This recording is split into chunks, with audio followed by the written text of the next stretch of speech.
ते कुळ पावन तो देश जेथे हरीचे दास जन्म घेती. त्यांच्या येण्यानं ते कुळ पवित्र होतं. बस चिंतोपंत शरण गेले. स्वामी महाराज चुकलं म्हणल्या, माणूस अवघड आहे या माणसाचं, अवघड आहे म्हणजे काय म्हणेल चिंत्या.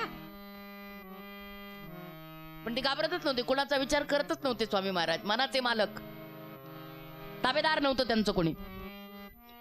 निघाले त्या चिंतोपंतांच्या दुसऱ्या दिवशी घरून, कारण त्यांच्या मनात आलं. निघाले, घोडा केलाय, चिंतोपंत मोठी असती आहे. त्या घोड्यावरती स्वामी महाराज स्वार झालेत आणि घोड्यावरती स्वार होऊन निघाले. एक घोडा चिंतोपंतांकडे आहे, एक घोडा, आणि त्याच्यावरती स्वामी महाराज आहेत. निघाले, जाता जाता जाता त्यांच्या बरोबर त्यांचं ते सगळं लोड तक्का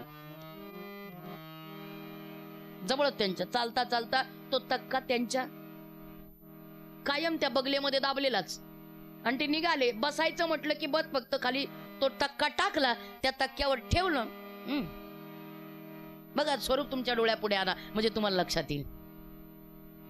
मस्त निवांत महात्मा निघाले. रस्त्यामध्ये जाता जाता या चिंतोपंतांना आदेश आला त्या सोलापुरातल्या आणि कचेरीचा, आत्ता या. आणि लगेच काही हिशोब आहे, काही काम आहेत. त्या चिंतोपंतांनी त्या सोबतच्या नोकराला सांगितलं, बाबा रे तू स्वामी महाराजांकडे बघ, मी आत्ता जातो, मला कचेरीचा आदेश आलाय म्हणजे मला जायला पाहिजे. स्वामी महाराजांना सांगितलं, महाराज मी आत्ता जातो, मी आत्ता येतो, थोडा वेळ थांबा. असं म्हटल्याबरोबर ते चिंतोपंत निघून गेले. निघून गेल्याबरोबर त्यांचं काय काम असेल चिंतोपंतांचं ते काम आवरलं. काम आवरून निघाले आणि निघून पुन्हा येत आहेत तेवढ्यात तो नोकर चिंताक्रांत. त्या नोकराला विचारलं, का रे, अरे ते स्वामी कुठे गेले, ते स्वामी कुठे आहेत. त्या नोकरानं सांगितलं, गरबगडीत झालेला, रडत होता, घाबरलेला होता, थरकाप झालेला होता. म्हणलं काय सांगू तुम्हाला मालक, तो माणूस म्हणजे भयानक आहे.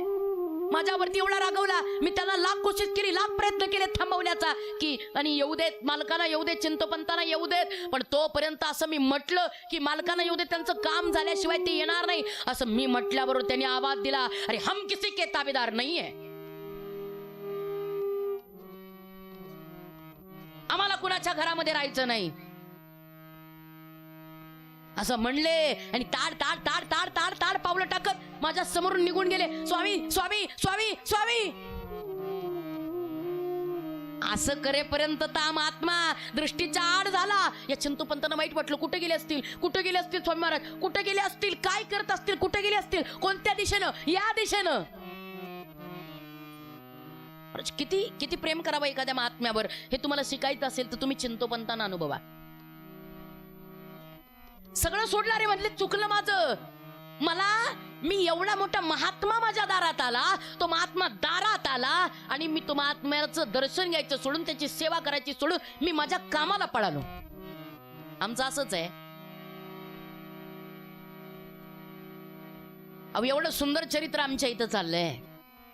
आम्हाला साक्षात श्री महाराज अनुभूतीला येत आहेत, साक्षात श्री महाराजांचं चरित्र आम्हाला अनुभवायला मिळतंय. आम्हाला आमची कामं पडलेली आहेत, इतके तर दुर्दैवी आम्ही. नाही आम्हाला वेळ, नाही आम्हाला ऐकायला वेळ. काय म्हणावं या दुर्दैवाला, काही म्हणू शकत नाही या दुर्दैवाला. या चिंतोपंतांना वाईट वाटलं, निघाले चिंतोपंत त्या रस्त्यानं चाललेत, पळत पळत पळत पळत पळत पळत गेलेत की स्वामी महाराज या दिशेनं गेलेत, चालत चालत चालत आणि पळता पळता पळता पळता ते नेमके पोचले. पण त्यांच्या आधी इकडे डाव रंगला होता. श्री स्वामी महाराज पुढे पोचलेले होते. ती 7.5 फुटाची अजानुबाहू मूर्ती पोचलेली होती प्रज्ञापूर या क्षेत्रामध्ये. ते प्रज्ञापूर म्हणजेच आत्ताचं श्री क्षेत्र अक्कलकोट. ती मूर्ती पोचलेली होती अक्कलकोट नावाच्या ठिकाणी, त्या प्रज्ञापुरामध्ये. आणि डाव रंगला होता. त्या डावामध्ये नेमके स्वामी महाराज माळावरती पहिल्यांदा खंडोबाच्या मंदिरामध्ये थांबलेले होते. चिंतोपंत जवळ गेले, त्यांच्या चरणाला मिठी मारली. स्वामी महाराज माझं चुकलं, मला माफ करा, चला अभय द्या, चला आपल्या घरी चला. हे माझं घर म्हणले वेगळं आहे, तुझं माझं घर कुठे एक आहे काय? चल म्हणले मी माझ्या घरी राहील, तुझ्या घरी मला कोणाच्या घरात राहायचं नाही, माझं घर वेगळं आहे. धाव पाव स्वामी समर्था, धाव पाव स्वामी समर्था, धाव स्वामी समर्था धाव पाव स्वामी समर्था घेना तू हृदयाती आलो मी चरणासी घेना तू हृदयाती आलो मी चरणासी व्याकुळला जीव रे समर्था धाव पाव स्वामी समर्था धाव पाव स्वामी समर्था धाव पाव स्वामी समर्था धाव पाव स्वामी समर्था स्वामी समर्था स्वामी समर्था. वाह, धाव पाव स्वामी समर्था. पशार्थ आर्थ हाक. ज्यावेळेला चिंतोपंतांनी स्वामींचे चरण धरले, स्वामी स्वामी राया यती राजा माझं चुकलं, मला माफ कराल, मी शरण आलोय तुम्हाला. ऐका तरी, मला तुम्हाला सोडून नव्हतं जायचं स्वामी राया, मला नका ना सोडू, चला ना माझ्या घरी, चला ना माझ्या घरी. जा चिंत्या, मला तुझ्या घरी यायचं नाही, मी माझ्या घरी आलोय, चाल. चालता हो नाही ऐकलं. त्या चिंतोपंतांच्या मस्तकावर हात ठेवला, त्या चिंतोपंतांचं कल्याण केलं आणि त्या चिंतोपंतांना बस आयुष्यामध्ये ती स्वामींची मूर्ती कायम या त्यांच्या मनपटलावरती तरळत राहिली. त्या चिंतोपंतांवरती कृपा केली. चिंतोपंत निघून गेले. श्री स्वामी महाराज त्या माळावरती आहेत खंडोबाच्या मंदिराजवळ, आणि ज्या वेळेला त्या मंदिराजवळच्या त्या माळावरती रोज एक गुराखी आहे. रोज गुरं चारण्याकरता ते पोरग येतंय, रोज त्याचं गुरं चारण्याचं काम चालू आहे आणि गुरं राखतोय. गुरं राखता राखता राखता राखता नेमके श्री स्वामी महाराज त्याच्यापर्यंत यायचे. हे पर्या काय रे, येऊ काय तुमच्या गावात? त्या पोरांनी काहीच उत्तर देत ना. माणूस असं का विचारतोय? काय रे पोरा, येऊ काय तुमच्या जत गावात? असं स्वामी समर्थांनी म्हणावं. आणि खरंच त्या स्वामी समर्थांनी बापूसाहेबांच्या हाकेला ओ द्यावी आणि या मंदिरामध्ये स्थानापन्न व्हावं. त्यांची कृपा, त्यांची करुणा आहे, त्यांची अगम्य शक्ती आहे, त्यांची अतर्क्य लीला आहे. त्या पोराला रोज विचारायचं, काय रे, येऊ काय तुमच्या गावात? त्या पोरांनी काहीच उत्तर नाही द्यायचं, फक्त बघत राहायचं, फक्त बघत राहायचं. काय हा माणूस असा बोलत असेल बरं? एक दिवशी पुन्हा विचारलं, काय रे पोरा, येऊ काय तुमच्या गावात? त्या पोराने उत्तर दिलं, या की. आता त्याला काय माहित, पोरं फार कलेची असतात. या असं म्हटल्याबरोबर श्री स्वामी महाराजांनी त्या पोराचं ऐकलं आणि ऐकल्याबरोबर महाराज त्या पोराला हाताला धरून घेऊनच त्या प्रज्ञापुरामध्ये प्रवेश केला. आणि जसा त्या प्रज्ञापुरामध्ये प्रवेश केला, त्या प्रज्ञापुराचं सोनं केलं. ते प्रज्ञापूर म्हणजे ते अक्कलकोट श्री स्वामी महाराजांच्या वास्तव्यानं पुनीत झालं. प्रवेश केला, त्या गावाचं सोनं केलं. अहो सत्पुरुष जिथं जन्माला येतात ते गाव, जिथं राहतात ती भूमी, जिथं कार्य करतात ते स्थळ, ज्यांच्यावर कृपा करतात ते भक्त, सर्व काही धन्य होय.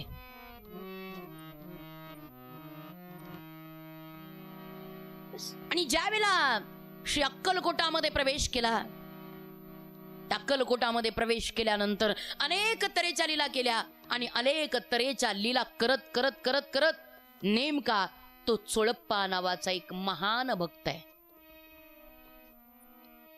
त्या चोळप्पाच्या अंगणामध्ये आले. यतिराजाचा स्वभाव आहे भिक्षा मागावी. माई भिक्षां देही. दारात आले भिक्षे करता. जसं भिक्षे करता आतमध्ये आले का निमित्त माहिती होतंय, मी आधीच सांगितलं होतं, येतात निश्चित कुणाच्या करता तरी येतात, पण विश्वाचं कल्याण करतात. स्वामी आले त्या अक्कलकोटामध्ये आले कुणा करता? खरं तर असं म्हणलं तर वावगं ठरणार नाही. स्वामी आले ते या सत्शिष्य असणाऱ्या चोळप्पा करता. निमित्तानं कुणाच्या तरी निमित्ताने यायचं. तो तुम्हाला माहितीये बिरबल नावाचा एक चतुर त्या अकबर बादशाहचा सल्लागार आहे. त्या बिरबलाला विचारलं, त्या अकबरानं म्हटलं, का रे बिरबला, तुमच्या हिंदूंमध्ये सारखे ते कुणीतरी मोठी मोठी लोक सत्पुरुष सांगतात की आमचा देव येतो, आमचा देव येतो, आल्यावर भक्तांना रक्षण करतो, दुष्टांना मारतो, आमचा देव येतो, आल्यावर दुष्टांना मारतो, भक्ताचं रक्षण करतो. कशा करता म्हणले येतो तुमचा देव? नुसतं दृष्टांना मारण्याकरता आणि भक्तांना वाचवण्याकरता. अरे काय गरज आहे? एवढं सामर्थ्य आहे त्याच्यात म्हणताना, एवढा विशाल आहे म्हणताना, एवढी शक्ती आहे म्हणताना तुमच्या देवात, मग काय गरज आहे त्याला? भक्तांना संकट पडल्यानंतर त्याला येण्याची गरज काय? अरे त्याच्याकडे एवढं सामर्थ्य आहे, त्याच्या शक्तीतली काही अंश जरी इथं पाठवले तरी, पिये पाठवले तरी काम होईल. मंत्र्यांनी काय यायची गरज आहे? पियेच्या माध्यमातून काम होईल. काय गरज आहे देवाला यायची? काय गरज आहे देवाला जन्म घ्यायची? ते बिरबल म्हणले, थांबा, तुम्हाला दाखवून देतो. दुसऱ्याच दिवशी एक नौका यमुना नदीत, ती नौका सजवली. त्या नौकेमध्ये त्या बिरबलानं सांगितलं, महाराज आज आपल्याला नौका विहार करायचा आहे आणि तुम्ही एकट्याने नाही करायचा, मग तुमच्या पुत्राला सोबत घ्यायचंय. तुमच्या पुराणी, मी आणि तुम्ही, आपण तिघांनी मिळून नौका विहार करायचा यमुनेत. जय हो, चलो. निघाले. त्यांच्या सोबत एक पट्टीचा पोनारा घेतला, त्या नौकेमध्ये बसले. अतिशय सुंदर सजवलेली ती नौका, यमुनेमध्ये यांचा नौका विहार चालू झाला. हा अकबर आहे, त्याचा पोरगा आहे, सोबत बिरबल आहे, पट्टीचा पोनार आहे, 4 जण आहेत. निघाली नौका. अतिशय सुंदर विहार करता करता करता करता करता यमुनेच्या मध्यभागी आले आणि नेमकं या बिरबलानं हुशारी केली. यमुनेच्या मध्यभागी आल्या आल्या नेमकं त्या पोराला धाडकन यमुनेच्या पाण्यात ढकलून दिलं. या अकबरानं पाहिलं, अरे बिरबलानं माझ्या पोराला ढकलून दिलं. बिरबला धावला, अरे माझा पोरगा, माझा पोरगा, माझा पोरगा.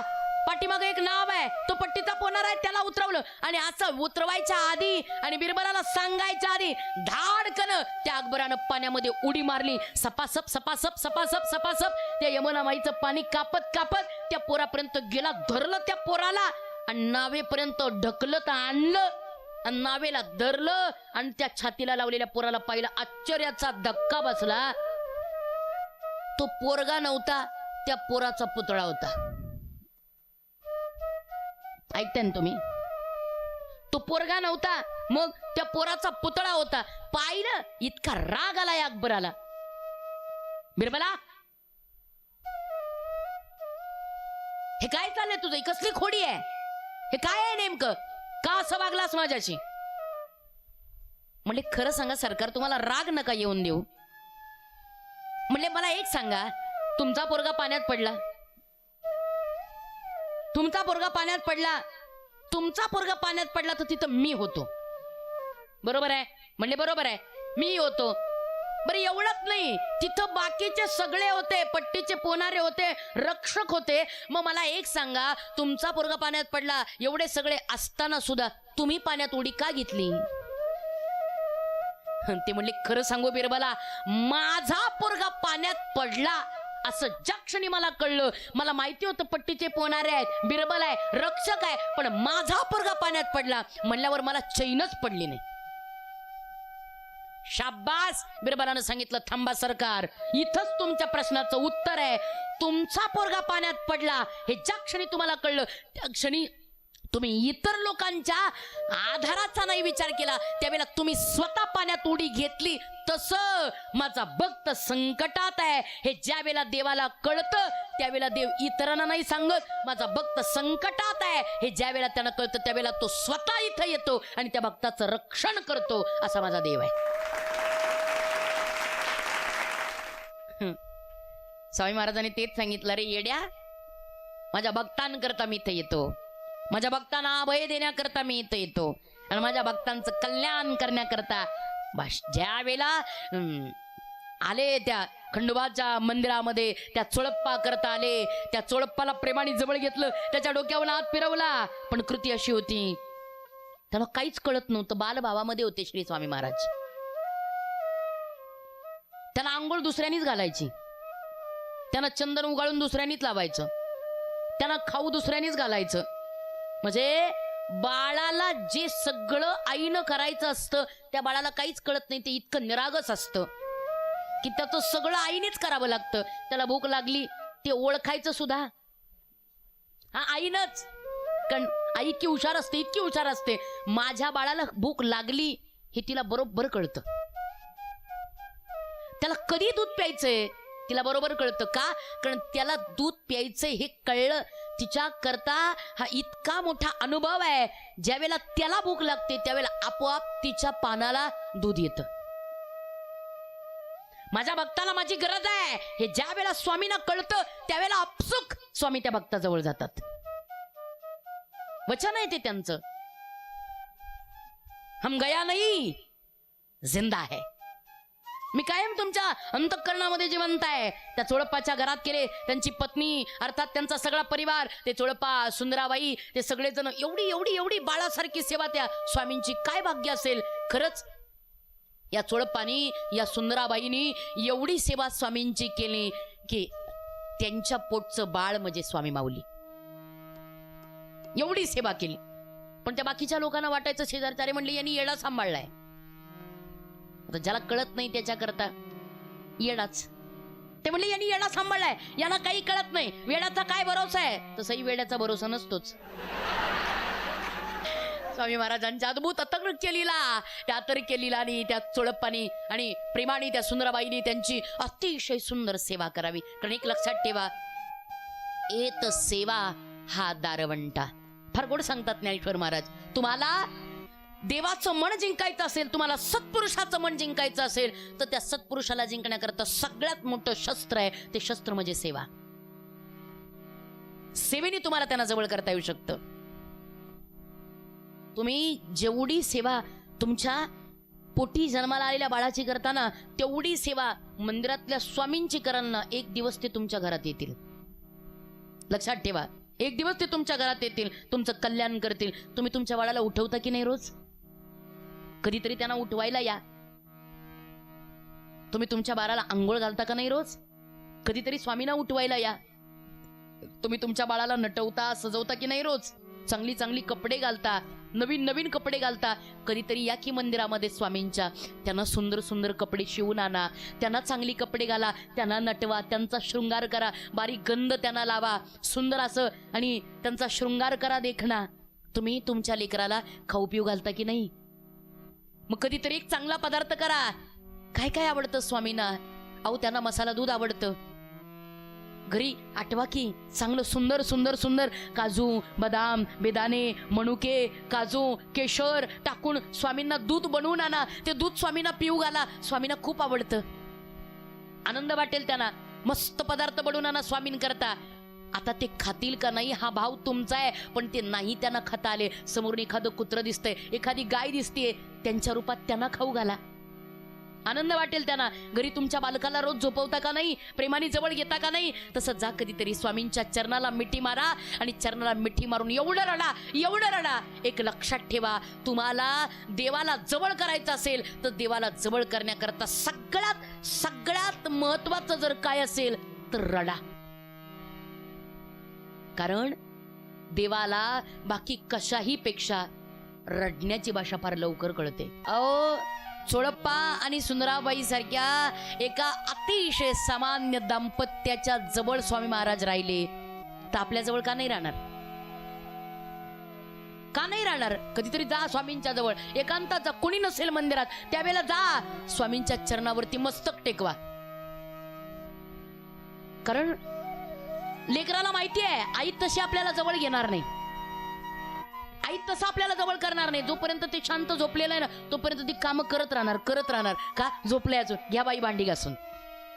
झोपले अजून, घ्या बाई धुणं धुवून. झोपले अजून असं म्हणाल तर चुकताय तुम्ही. आईनं तुम्हाला जवळ घ्यावं वाटतंय, आईनं तुम्हाला दुग्धपान करावं वाटतंय, आईनं तिला तुमचा पाना द्यावं वाटतंय. तर एक काम करायचं, शांत नाही बसायचं, मग हे टाहो फोडून रडायचं. टाहो फोडून रडलं, आई हातातलं काम आहे तसं सोडते आणि येऊन त्या लेकराला घेतेच. तसं तुम्हाला स्वामींनी आपलंसं करावं वाटतंय ना, कधीतरी जाऊन त्यांच्या चरणावरती रडा. इतकं रडा कारण त्यांना रडण्याची भाषा फार लवकर कळते. नयनी नीर लोटे, कंठी प्रेम दाटे, हृदयी प्रगटे रामरूप. फार लवकर अश्रूची भाषा त्या गोपींना कळाली. त्या गोपी यमुनेच्या तटावरती असायच्या. त्या काना करता नुसत्या रडायच्या, नुसत्या रडायच्या, नुसत्या रडायच्या. त्या उद्धवानी त्यांना विचारलं, ए गोपी, अरे इथं काय रडताय? रडण्यात काय फायदा आहे? त्या गोपीनं ज्या वेळेला उद्धवानी प्रश्न विचारला, त्या उद्धवाला सांगितलं, ए उद्धवा, आम्ही काय रडतो माहितीये? हमें पता है एक ना एक दिन, हमें पता है एक ना एक दिन इस जमुना के तट पे कान्हा को आना होगा और हमारे आंसू पोंछना ही पड़ेगा. एवढी ताकद आहे अश्रूमध्ये की एक दिवस भगवान येईल आणि आपले अश्रू नक्की पुसेल. आपले अश्रू पुसण्याकरता तरी त्यांची प्रार्थना करावं. या चोळप्पानं, या सुंदराबाईनं त्यांच्या चरणाला मिठी मारावी, रात्रभर रडावं, त्यांच्या चरणाची सेवा करावी. स्वामी महाराज, तुम्हाला उपाशी राहावं लागलं हो. 3 दिवस झाला अक्कलकोटात तुम्ही आला, तुम्हाला अन्न नाही मिळालं, तुम्हाला कोणी खा म्हटलं नाही हो, तुम्हाला कोणी प्यायला पाणी दिलं नाही हो. का नाही आम्हाला कळलं? आल्या आल्याच आम्हाला कळलं असतं आमची स्वामी माऊली अक्कलकोटात आलीये, आम्ही नसतं उपाशी राहून दिलं. आम्हाला माफ कराल का हो? 3 दिवस स्वामी, 3 दिवस आम्हाला तुम्हाला उपवासी ठेवावं लागलं. त्यांना प्रेमाने स्वामींच्या चरणाला या सुंदराबाईनी, चोळप्पानी जवळ घ्यावं, रात्रभर त्या चरणावरती झोपावं, रडावं, हसावं, खेळावं, सगळ्या लीला स्वामींजवळ कराव्या. आणि या लीलेचा परिणाम स्वामींची सगळ्यात मोठी कृपा म्हणजे या चोळप्पावर. एवढे त्या कृपेचे अधिकारी झाले की त्या निवडुंगाच्या वनात जाताना एवढी भक्त मंडळी स्वामींच्या बरोबर आहेत, पण त्या निवडुंगाच्या वनात जाताना कुणी धाडस नाही केलं, कुणी धाडस नाही केलं. पण धाडस केलं एकट्या चोळप्पानं. स्वामी निघाले त्या निवडुंगाच्या काट्यावरून. त्या काट्यावरून चालताना सुद्धा स्वामींच्या पाठोपाठ चोळप्पा निर्धास्त होता. निशंक होई रे मना. माहिती होतं त्याला स्वामींचा अभय, माहिती होतं त्याला स्वामींचं वचन, मी निशंक आहे. का? माझे स्वामी जिथं चाललेत, स्वामींच्या पावलाच्या पाठीमागे माझे स्वामींची पावलं जिथं पडलेत, तिथं काटे कसे असतील? त्यांच्या भक्ता करता ते काटे कसे ठेवतील? नाही, ती माझी आई आहे आणि लेकराला आई त्रास कसा होऊ देईल? नाही होऊ देवदार आई त्रास. तो निघाले त्या निवडुंगाच्या वनात. स्वामी पुढे आहेत, चोळप्पा मागे आहेत, सगळे भक्त बाजूला झाले. पण चोळप्पा मात्र चालत राहिला, चालत राहिला, चालत राहिला. त्या निवडुंगाच्या काट्याच्या वनात चालत राहिला. स्वामी पुढे आहेत, चोळप्पा मागे आहे, स्वामी पुढे आहे. आणि बघता बघता चोळप्पा चालत राहिला. अहो, आश्चर्य वाटलं. सगळ्या भक्तांनी डोळ्यांनी पाहिलं, त्या निवडुंगाच्या काट्याच्या वनात जेवढे म्हणून काटे होते तेवढे काटे चोळप्पा चालला की त्या काट्यांच्या बरोबर लगेच गुलाबाच्या पाकळ्या तयार व्हायच्या. अक्षरशः माझ्या स्वामी महाराजांनी त्यांच्या लाडक्या चोळप्पाच्या पायामध्ये काटा घुसूच नये म्हणून गुलाबाच्या पाकळ्यांचं रान तयार केलं होतं. किती भक्ताला जपाव, किती भक्ताची काळजी घ्यावी हो, किती भक्तावर प्रेम करावं. माझ्या भक्ताला काटा टोचू नये एवढी काळजी स्वामी माऊलीनी आयुष्यभर त्या चोळप्पाची घेतली. त्या चोळप्पाचं जीवन समृद्ध केलं. अहो, जगामध्ये अक्षरशः राजापासून रंकापर्यंत चोळप्पासारखे अतिशय योग्य भक्त, त्या चोळप्पासारख्या सामान्य भक्तापासून तर मालोजीराजे भोसल्यांसारख्या राजांसारख्या भक्तांपर्यंत स्वामींनी कृपा केली. आश्चर्य वाटण्यासारखी गोष्ट आहे. एक लक्षात ठेवा, या जगामध्ये जन्माला येताना या विश्वामध्ये राजापासून रंकापर्यंत अनेकांवरती प्रेम करणारे, अनेकांवरती कृपा करणारे, अनेक धर्माच्या, अनेक जातीच्या भक्तांचं कल्याण करणारे, अद्भुत अघटित लीलांद्वारे भक्ताचं जीवन आणि समर्पित करणारे चिरंतन सत्य म्हणजे सर्व शक्तिमान म्हणजे विश्वाचे मालक, स्वयंसिद्ध, स्वयंभू, अव्यक्त, अथांग सामर्थ्य, अमर, अतर्क्य, अनुत्तम, तपोमय, यतीश्वर, ब्रह्मांडाचे नायक म्हणजे श्री स्वामी समर्थ महाराज. किती किती बोलावं, किती सांगावं. अनेकांवरती कृपा केली. त्या अनेक भक्तांमध्ये स्वामी महाराज ज्या वेळेला अक्कलकोटामध्ये त्या वटवृक्षाच्या खाली, त्या औदुंबराच्या छायेमध्ये आहेत, तिथंच वास्तव्य आहे त्यांचं. त्या छायेमध्ये आहेत, शांत बसलेले आहेत. आणि नेमकं एक लक्षात ठेवा, ज्यावेळेला आम्ही जीवनामध्ये रंजतो, गांजतो, दुःखी होतो, कष्टी होतो, काहीतरी निश्चित आपल्या मला एक चांगलं माहिती आहे, सुखात आपल्याला देव आठवतच नाही. तुमचं काय मत? आठवतो तुम्हाला? नाही. सुखात देव आठवतच नाही. देव आठवायचा असेल, देव आठवायचा असेल तर दुःखच यावं लागतंय. मजा आहे त्यावेळेला देव नाही मुखात येत, त्यावेळेला देव नाही कळत, पण दुःख आलं की त्यांनी केलं. आम्ही फार अप्पलपोटी आहोत. चांगलं केलं की मी केलंय, मी 50 लाख कमवले म्हणून घर, नाही तर काय. पण वाईट केलं की त्यांनी केलं, वाकडं माझं कुणी, त्या देवानी. चांगलं केलं की देव आठवत नाही, पण दुःखामध्ये मात्र निश्चित देव आठवतो. बघा, त्या दुःखामध्ये देव आठवण्याकरता सुखातही तो आठवावा लागतो, तर दुःखामध्ये तो आठवतो, तो आपलासा होतो. नाही तर तो आपलाचा नाही होत. स्वामी महाराजांचं आणि अतिशय अक्कलकोटामध्ये बसलेल्या आहेत त्या वटवृक्षाखाली विराजमान आहेत, अतिशय भव्य दिव्य असा असणारा तो अथांग औदुंबर, मूळ पुरुष, वडाचे झाड, नाव नृसिंहबाण. आणि त्या सगळ्या सगळ्या सगळ्या भक्तांना प्रेमाने सांगावं, या वडाचे झाड धरून राहा, औदुंबराला धरून राहा, वटवृक्षाला धरून राहा. धरून राहा म्हणजे त्याला धरून राहिला म्हणजे तुम्ही स्वामींना धरलं. आलेच बसलेले आहेत अक्कलकोटामध्ये आहेत, सगळी भक्त मंडळी बाजू आहेत. एक स्त्री धावत आली, स्वामी स्वामी स्वामी. त्या स्त्रीनं ज्यावेळेला पळत पळत आली, स्वामींच्या चरणाला मिठी मारली. अतर्क्य लीला करणारे स्वामी महाराज ज्यावेळेला चरणाला मिठी मारली, ती त्यांची एक अतिशय जवळची, त्यांच्यावर प्रेम करणारी व्यक्ती आहे, भक्त आहे, जिचं नाव आहे सुमन. पळत पळत आली ती, स्वामींच्या चरणाला मिठी मारली आणि सांगितलं, स्वामी स्वामी स्वामी, मी आनंदात आहे, मी आनंदात आहे, पण मला एक कळतंय, आनंदातही तुम्ही माझ्या स्मरणात आहात, तुम्ही माझ्या आठवणीत आहात, हे माझं भाग्य आहे. ज्यावेळेला तिने चरणाला मिठी मारली त्यावेळेला स्वामींनी पाहिलं, जाणलं, अंतरंगाने जाणलं की ही जी सुमन आहे ना, ही गरोदर आहे, तिला दिवस गेलेत, ती आई होणार आहे. पण त्याच वेळेला आणखीन पुढचं त्यांच्या मनामध्ये आलं, आणखीन त्यांना पुढचं सगळं सगळं सगळं दिसलं. आणि दिसल्याबरोबर त्यांचे डोळे फिरले. फिरल्याबरोबर त्याने आवाज दिला, सुमन थांब, तू गरोदर आहेस. तिला आनंद झालेला आहे. होय स्वामी, ही सांगण्याकरताच मी इथं आले, मी गरोदर आहे, मी कोणत्या तरी बाळाची आई होणार आहे, मला दिवस गेलेले आहेत, माझ्याकरता आनंदाचा सोहळा आहे. सुमन, तू आई होणार आहे, तुला दिवस गेलेले आहेत, हे मान्य आहे, पण सुमन सावध रहा, आनंद फार काळ टिकणार नाही. सावध रहा, हा आनंद फार काळ टिकणार नाही. हे ऐकलं थरकापच झाला तिचा. हा आनंद फार काळ टिकणार नाही म्हणजे सावध रहा असं का म्हटले असतील स्वामी? काय काय असेल? स्वामींच्या चरणाला मिठी मारली, मिठी मारून ही सुमन निघून गेली, पण तिच्या मनामध्ये फक्त एकच, सावध रहा सुमन, हा आनंद फार काळ टिकणार नाही. एवढं तिला इतकं इतकं चिंतेने ग्रासलं तिचं जीवन. का म्हणले असतील स्वामी असं? का त्यांना वाटलं असेल? एक लक्षात ठेवा, स्वामींच्या लीला अतर्क्य आहेत, कुणाला न कळणार आहेत. ज्या वेळेला चिंतेमध्ये ग्रस्त आहे, तिच्या डोक्यामध्ये तोच विषय आहे, पाणी आणण्याकरता ही सुमन आडावरती गेली. आणि जशी पाणी आणण्याकरता गेली, येतानाच नेमका त्या सुमनचा चिंतेमध्ये पाय घसरला आणि घसरल्याबरोबर ती सुमन पोटावर पडली.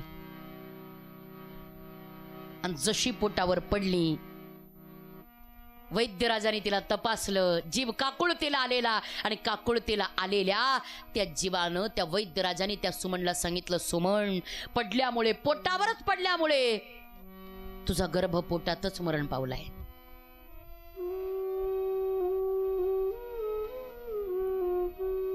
काय वाटलं असेल वैला? एक जी आई होण्याच्या उंबरट्यावर असणारी स्त्री आहे, जिच्या जीवनामध्ये असा अनोखा प्रसंग आलाय, आई करता लेकरू हे सर्वस्व असतं. मी पाहिलंय, अहो, गर्भातलं बाळ जगावं, डॉक्टरांनी सांगितलं एक तर आई जगेल, नाही तर बाळ जगेल. त्या बापानं एका मिनिटात उत्तर दिलं, डॉक्टर, नाही पोरग वाचलं चालेल, बायको वाचली पाहिजे. त्या होणाऱ्या आईकडे गेले. त्या आईला विचारलं, बाई ग तू आता आई होणार आहे, पण प्रसंग असा एक तर तू जगशील नाही तर तुझं बाळ जगेल. डोळ्यातल्या पाण्यानं एवढ्या त्रासातही वेदनेतही त्या आईनं सांगितलं, डॉक्टर मी मेले तरी चालेल पण माझं बाळ जगलं पाहिजे. जिथे स्वतःपेक्षा जास्त स्वतःच्या लेकरावर प्रेम केलं जातं त्या व्यक्तिमत्वाचं नाव आई आहे. किती निस्वार्थी जगावं हे आईकडून शिकावं. या सुमननं पाहिलं माझं बाळ माझ्या गर्भात गेलं, एवढी रडली. तिला माहिती आहे या रडण्यातून आपल्याला स्वामींनी आधीच सूचना दिलेली होती की सुमन सावध रहा, हा आनंद जास्त काळ टिकणार नाही. आठवलं तिला माझ्या स्वामी माऊलीने मला सांगितलं होतं. बस म्हणली या दुःखातून तारणारा एकच, या दुःखातून बाहेर काढणारा एकच, या दुःखातून सावरणारे एकच श्री स्वामी. तिथून पळत सुटली. एवढ्या दुःखात, एवढ्या त्रासात, एवढ्या कष्टात गर्भात बाळ मरण पावलंय. त्रास होतोय तिला, पण त्या वेदनेतही रडत ती अक्कलकोटात आली. रडत ती वटवृक्षाखाली गेली, स्वामींच्या पुढे गेली. स्वामी कृपा कधी करणार, स्वामी कृपा कधी करणार, स्वामी कृपा कधी करणार. तव चरणाते दर्शन आता, तव चरणाते दर्शन आता, मला कधी घडणार, कृपा कधी करणार, स्वामी कृपा कधी करणार.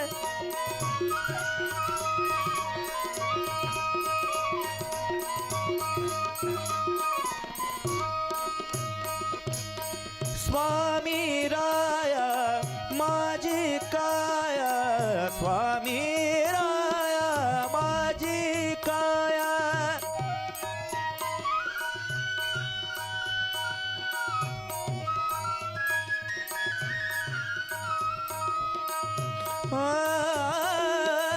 स्वामी राया माझी काया, आतुर झाली तुम्हा पहाया, आतुर झाली तुम्हा पहाया.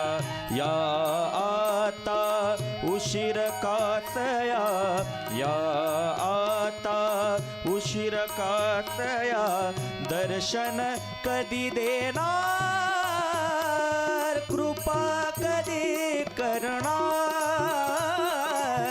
कृपा कधी करणार, स्वामी कृपा कधी करणार, कृपा कधी करणार, स्वामी कृपा कधी करणार, कृपा करणार, कृपा कधी करणार.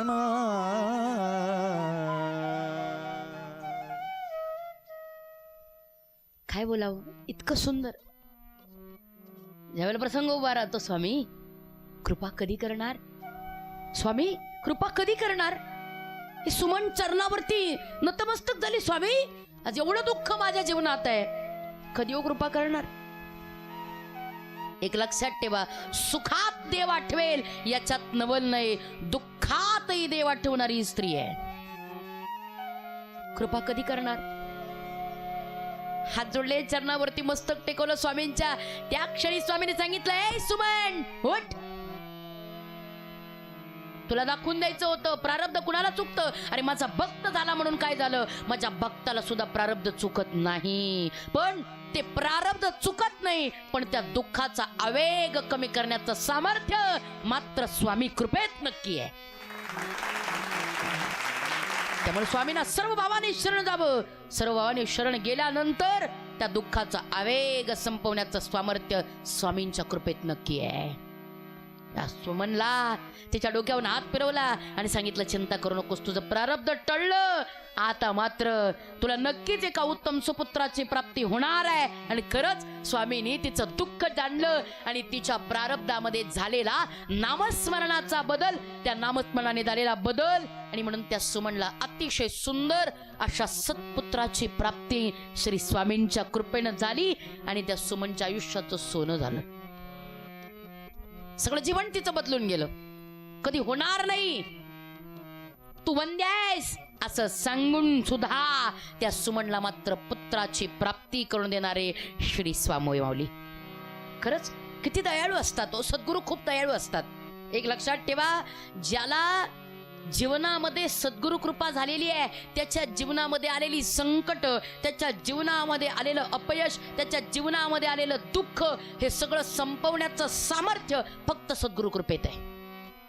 आपण सद्गुरूला सर्व भावानी शरण जाणं, श्री स्वामींना सर्व भावानी शरण जाणं हे आपलं काम आहे. एक अतिशय मोठं युगप्रवर्तक कार्य श्री स्वामी माऊलीने आपल्या आयुष्यामध्ये केलं. कित्येक दिनांवरती, कित्येक दुर्बलांवरती, कित्येक खचलेल्यांवरती स्वामींनी त्यांच्या कृपेचा वरदहस्त ठेवला आणि ते अक्कलकोट पावन करून टाकलं. दत्त भक्तांची राजधानी म्हणजे अक्कलकोट.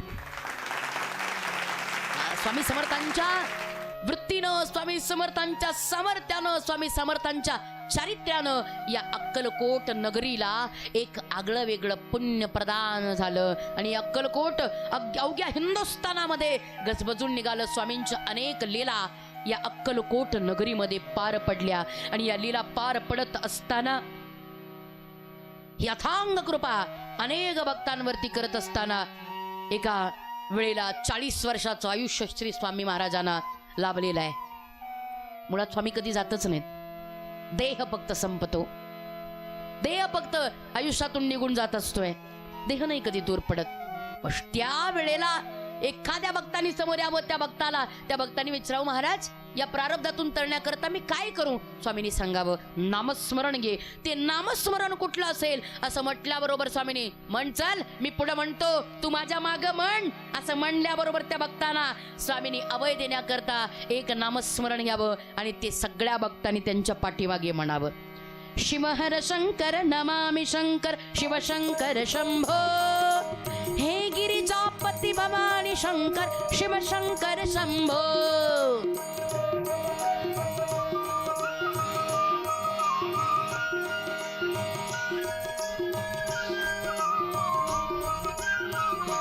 हे शिवहर शंकर नमामि शंकर शिवशंकर शंभो, हे गिरिजापती भवानी शंकर शिवशंकर शंभो.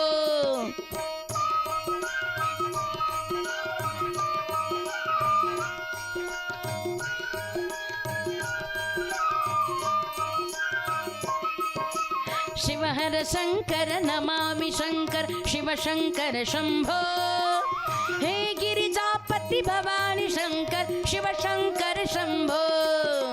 शिवशंकर शंभो, शिवशंकर शंभो. एक अतिशय सगळ्यांना असणारा दिव्य प्रचिती देणारा हा मंत्र आहे. आणि त्या मंत्राचं उच्चारण स्वामींनी करावं आणि अवघ्या विश्वाला शांत करावं आपल्या कृपेने, आपल्या करुणेने. अवघ्या भक्तराजांना सांगितलं, रे बाबानो, अनन्य चिंतयन्तो माम यजनः पर्युपासते तेषां नित्याभियुक्तानां योगक्षेमं वहाम्यहं. भगवान कृष्ण परमात्म्याचं गीतेतले वचन श्री स्वामी महाराजांनी आपल्या ओठी घ्यावं आणि भक्तांना सांगावं, बाबानो, जो अनन्य भावानं श्री स्वामींना शरण जाईल त्या भक्ताचं जन्म मरणाचं दुःख स्वामी निवारण करून टाकतील.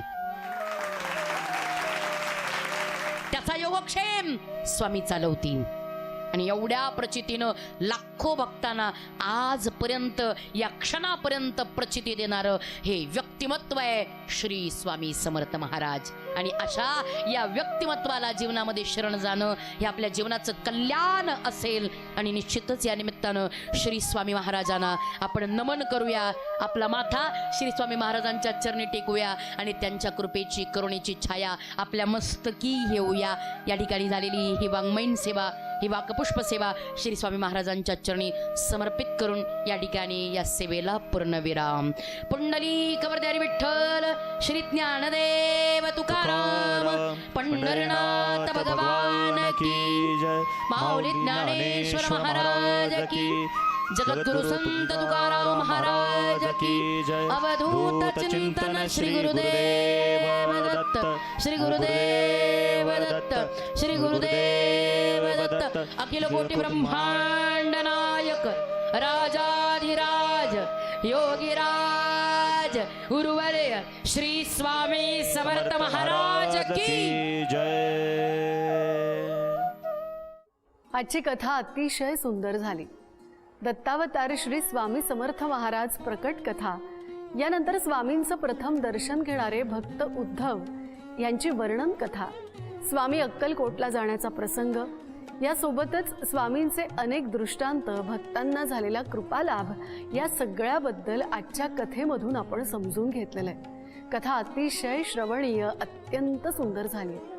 कथासार मनात जपूया. पुन्हा एकदा गुरुदेव दत्तात्रेयांना शरण जाऊया. श्री स्वामी समर्थ म्हणत या भागात इथेच थांबूया. पुन्हा आपली भेट होईल उद्या सकाळी ठीक 7:30 वाजता आपल्या आवडत्या कार्यक्रमात गजर कीर्तनाचा सोहळा आनंदाचा, को पावड बाय गोपुरम कुंकू आणि हळदी पावडर. जय जय रामकृष्ण हरी.